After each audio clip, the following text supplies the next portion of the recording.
Hello everyone welcome back to my channel. आज आपण मानक पई नहीं आछि गोटे बिना पियाज रसुन रे डालमा। से डालमा रेसिपीटी आपण मन केमती लागिला मत कमेंट निश्चय जणेबे। देखंतु मु एडी डालमा पई 2 कप डाली नेछि, 2टी टमाटो, बैगण, बोईताळु, बीन्स, आलू और सारू को नेछि।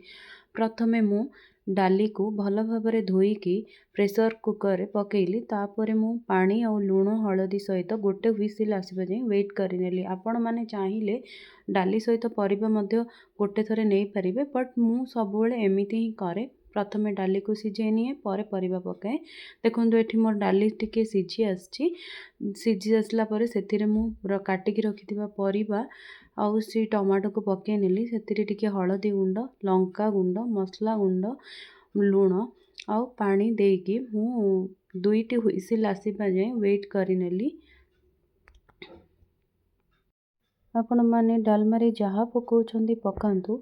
सेथिरे जदि आपण माने जीरा और लंकार गुंड को जदि भाजिकी गुंड करिके पकाइछंती माने डालमार टेस्टटा आउरी अधिक बढ़ी जाए, टेस्ट मध्य लागे। देखंतु एठी मोर भाजी ही सारची। तापरे मु ताको गुंड करनेली जीरा और लंका को।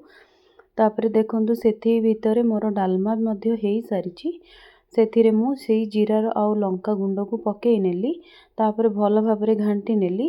तापरे मु एबे डालमा पई छुंक प्रस्तुत करिनेली। प्रथमे तेल पकेइली, तापरे सेथिरे सोरिष, जीरा, भृसंग पत्र और 2टी सुखिला लंका पकेइकी छुंक करिनेली। तापरे देखंतु मेठी डालमा रे छुंक पकेई नेली, भल भाबरे घांटी नेली और गरम गरम डालमा मु सर्व करनेली।